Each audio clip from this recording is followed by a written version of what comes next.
अगर fine art के student को हॉस्टल चाहिए हो तो फीस कितनी है वाइज? अगर मान लो 2-3 यूनिवर्सिटी जो टॉप यूनिवर्सिटी हैं उनमें अगर रैंकिंग वाइज करना हो तो फाइन आर्ट किसका बेहतर? जैसे DU हो गया, हैदराबाद हो गया। जो में फाइन आर्ट जो डिपार्टमेंट है वो कैसा है और किस तरह से मतलब उसमें चीज़ें होती हैं? थर्ड ईयर और जो फोर्थ ईयर होगा हमारा, उसमें खाली आपको मेजर और माइनर ही रहेगा। आप न्यू एजुकेशन पॉलिसी में कौन कौन से सब्जेक्ट अभी टोटल पढ़ने पड़ते मेजर चेंज करवा सकते हैं या माइनर चेंज करवा सकते हैं, ये ऐसा हो नहीं सकता। आप हैं में मतलब चाहे हिंदी लें चाहे इंग्लिश लें? आप सभी को मेरा नमस्कार, मैं अभिषेक सिंह आपका स्वागत करता हूं अपने चैनल पे। आज हमारे साथ बैचलर ऑफ फाइन आर्ट के स्टूडेंट हैं, इनसे हम ज़रा जानेंगे इस कोर्स के बारे में और इनका CVT स्कोर क्या था। क्या नाम है आपका? मेरा नाम गौरव वर्मा है। मैं बैचलर ऑफ फाइन आर्ट्स का सेकेंड ईयर का स्टूडेंट हूँ, स्कल्पचर डिपार्टमेंट से हूँ। CVT स्कोर हाँ, आपका? मेरा CVT स्कोर था 150 के लगभग था। और फिर थ्योरी का जो मैं बता रहा हूँ आपको, जो आपको CVT का देना पड़ता है, उसके बाद प्रैक्टिकल जो था वो मेरा 400 में से 300 समथिंग कुछ आया था। हाँ। अच्छा, ये जो आपका 150 स्कोर है ये आउट ऑफ कितने में से है? ये 200 में से होता है। 200। और कौन सा सब्जेक्ट आपको देना पड़ता है? इसमें देखिए, जो कहते हैं बेसिकली थ्योरी। अगर आपको थ्योरी के लिए देना है जी। तो इसमें 3 क्राइटेरिया कहते हैं इन्होंने इंट्रोड्यूस कर रखे हैं, जिसमें से सब्जेक्ट वाइज जो क्राइटेरिया इसमें है कि जो आपको BHU के लिए अगर कहते हैं एडमिशन के लिए खाली चाहिए तो आपको मेन डोमेन सब्जेक्ट की ज़रूरत पड़ेगी, जिसको कहते हैं फाइन आर्ट्स। एक सब्जेक्ट होता है जिसका शायद कोड 302 होता है। उसको अगर आप सेलेक्ट कर लेते हैं तो आप BHU के लिए एलिजिबल हो जाएंगे उसका एंट्रेंस देने के लिए। और अगर आपको इसके अलावा किसी भी कॉलेजेस में एंट्री चाहिए, चाहे आप अपना दिल्ली यूनिवर्सिटी ले लीजिए या आप विश्व भारती ले लीजिए, चाहे कहीं पे भी आपको चाहिए ऑल ओवर इंडिया में, तो फिर उसके लिए आपको 2 और सब्जेक्ट ऐड करने पड़ेंगे, जिसको जनरल टेस्ट और एक लैंग्वेज आपका होता है, जो हिंदी और इंग्लिश या कोई भी आप लैंग्वेज ले सकते हैं जो आपको प्रीफर्ड हो, अच्छे तरीके से आता हो, आपका जो भी लैंग्वेज हो। तो अगर आप ऐड कर लेते हैं ये दोनों, तो फिर आप ऑल ओवर इंडिया में किसी भी कॉलेज में उसको अप्लाई करने के लिए एलिजिबल हो जाएंगे। अच्छा, लैंग्वेज में मतलब चाहे हिंदी लें चाहे इंग्लिश लें, डजेंट मैटर? हाँ, हिंदी इंग्लिश आप जहाँ से भी आते हैं आप कोई भी लैंग्वेज ले लीजिए, आपको जिसमें सूटेबल हो कि उसका एग्ज़ाम लेकिन आपको देना पड़ेगा। और जनरल टेस्ट आपको ऐड करना ज़रूरी है वो, क्योंकि वो अगर आप लैंग्वेज अगर ना भी ऐड करते हैं, लेकिन अधिकतर कॉलेजेस जनरल टेस्ट और डोमेन आपका ज़रूर मांगेंगे।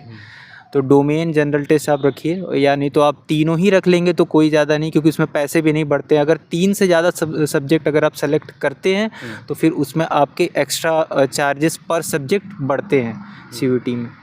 अच्छा, तो आप हाँ, ये जो फाइन आर्ट सब्जेक्ट है यहाँ पे, तो किस तरह से इसके सब्जेक्ट डिवाइड हैं और न्यू एजुकेशन पॉलिसी आपके टाइम पे है कि नहीं? हाँ, मैं भी न्यू एजुकेशन पॉलिसी के थ्रू ही मतलब मेरा एडमिशन हुआ है यहाँ पे।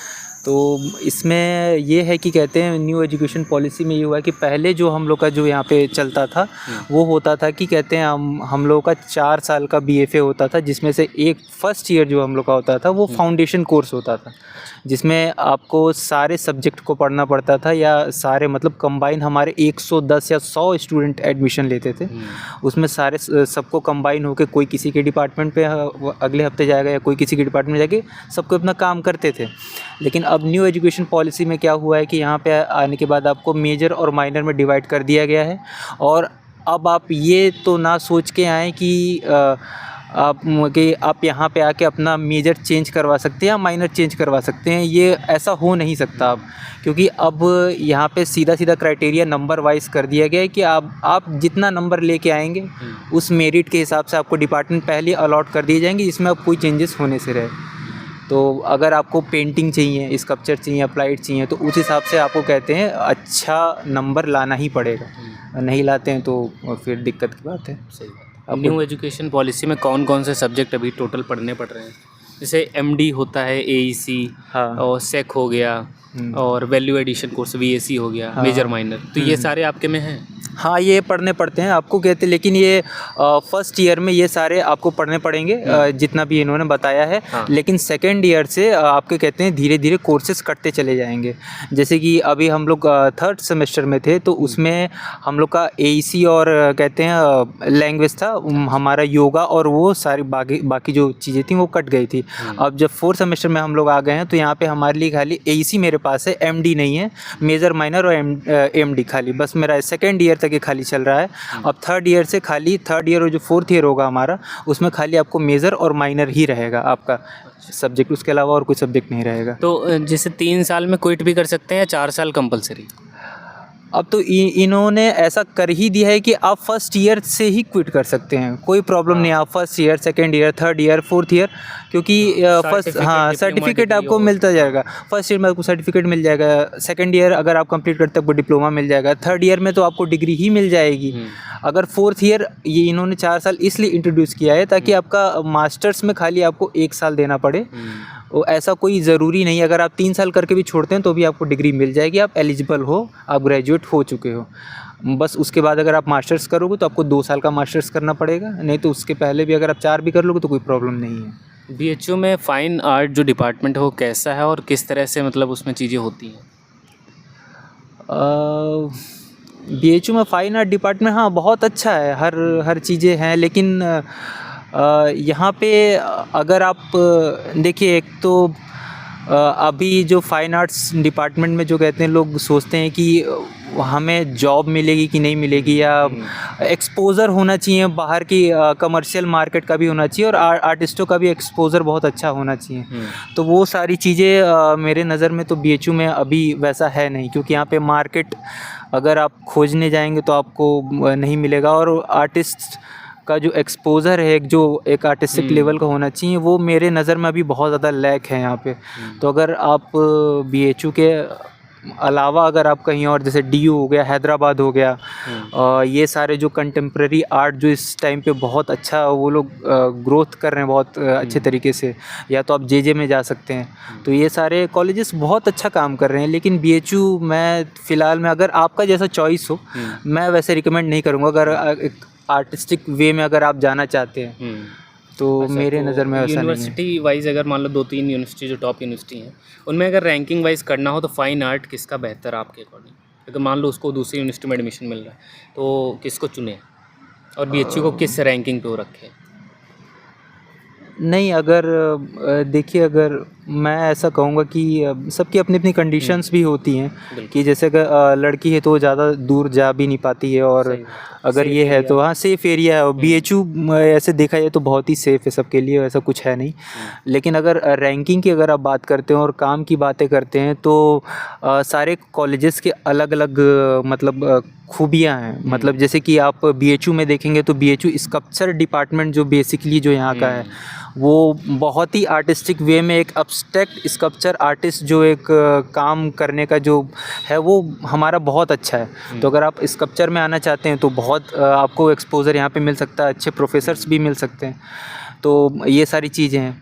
और अगर आपको फिगरेटिव में अगर काम करना है, बहुत अच्छे तरीके से काम करना है, अगर आपका फिगरेटिव करना है तो आप जेजे जा सकते हैं। जेजे क्योंकि देखा जाए तो वो यूरोप के इन्फ्लुएंस से ही वो एक बना हुआ कॉलेज है बहुत शुरू से, तो वो फिगरेटिव बेस्ट है उनका, मतलब उसका कोई तोड़ ही नहीं है। और अगर कंटेम्प्रेरी एब्स्ट्रैक्ट में अगर आपको काम करना है तो आपके लिए हैदराबाद कॉलेज बहुत अच्छा होगा। वहाँ पे एडमिशन लेना भी स्टार्टिंग फेज़ में बहुत मुश्किल होता है, क्योंकि आपको एक होता है ना, एक आर्टिस्ट का एक थीम होना चाहिए, आपका एक पोर्टफोलियो होना चाहिए कि आप इस थीम पे काम कर रहे हो बहुत समय से। तो बैचलर्स में भी एडमिशन के लिए आपको बहुत ध्यान देना पड़ेगा, हैदराबाद में भी।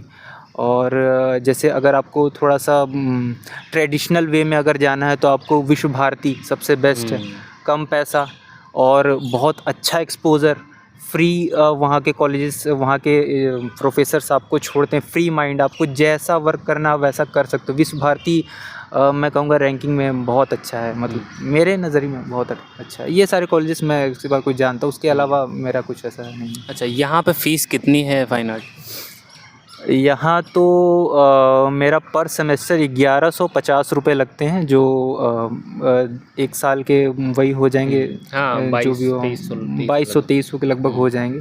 1150 लगते हैं। जो पहले भी जो फ़ीस था उतना ही फ़ीस अब भी है। 2000 उस टाइम पे शायद लगते थे पहले, और अब जो भी 2200-2300 हुए हैं। ज़्यादा कोई फ़र्क नहीं है फ़ीस में। हाँ, लेकिन अगर आपको फैसिलिटी चाहिए तो ये यूनिवर्सिटी तो आपको हर चीज़ की फैसिलिटी दे सकती है।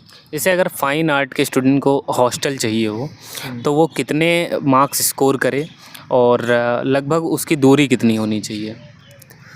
मार्क्स का तो मुझे अभी वैसा जैसे पता नहीं, आपके कोई क्योंकि दोस्त वगैरह हैं जिनको हॉस्टल मिला हो? हाँ, मेरे दोस्त हैं बहुत सारे हैं जिनको हॉस्टल अलॉट हुआ है, लेकिन मैं आपको मार्क्स का तो मैं नहीं बता पाऊँगा, लेकिन मैं आपको डिस्टेंस का बता सकता हूँ कि अगर जैसे आप बनारस के ही अगर रहने वाले हैं तो आपको हॉस्टल नहीं मिल सकता है, क्योंकि एरिया बहुत कम है। अगर बनारस के बाहर के हो, जैसे आप मिर्ज़ापुर साइड हो गया, या आप स्टेट के बाहर के हो या कंट्री के बाहर हो, तो आपको ईज़िली हॉस्टल अलॉट हो जाते हैं। हाँ, वो मार्क्स का भी कुछ इशू होता है, उसके बेसिस पे भी किया जाता है। 80% मार्क्स हाँ, रहते हैं और 80% मार्क्स होते हैं और 75% आपका अटेंडेंस भी होने चाहिए। अभी तो शायद कुछ न्यूज़ भी आया था कि आपके 75 अटेंडेंस अगर प्रॉपर कॉलेज में नहीं होते तो आपको हॉस्टल से निकाला भी जा सकता है। उसके जगह पे अगर जो अच्छा स्टूडेंट होगा उनको फिर आपके जगह पे रूम दे अलॉट कर दिया जाएगा। तो ये सारी चीज़ें हैं। आने वाले जूनियर्स को कुछ बताना चाहेंगे जिससे वो अच्छी तैयारी करके अपना यहाँ पे एडमिशन ले सकें? हाँ, आने वाले जूनियर्स को बस यही कहूँगा कि थोड़ा रट्टू तोता बनने का कोशिश ना करें, रटने की कोशिश ना करें, कुछ अपना एक थिंकिंग रखें, एक सोच रखें, जिससे आपको अच्छा एक्सपोज़र मिल सके। आर्टिस्टों का वर्क देखें लेकिन कॉपी ना करें आप। बस ये सारी चीज़ें। चलिए, बहुत सारी जानकारी आपको फ़ाइन आर्ट सब्जेक्ट की मिली। मिलते हैं हम लोग नेक्स्ट वीडियो में। अपने सवालों को कमेंट में ज़रूर बताइएगा, और भी नेक्स्ट वीडियो किस पर चाहिए, कोई वीडियो व्लॉग और काउंसलिंग से रिलेटेड, अगर आपको यूजी की काउंसलिंग से रिलेटेड कोई जानकारी चाहिए तो कमेंट में बेझिझक लिख दिया करें और अपना इंटरेक्शन करिए मेरे साथ, ताकि हमारा और रिश्ता आपका गहरा हो सके। मिलते हैं नेक्स्ट वीडियो में। Thank you so much.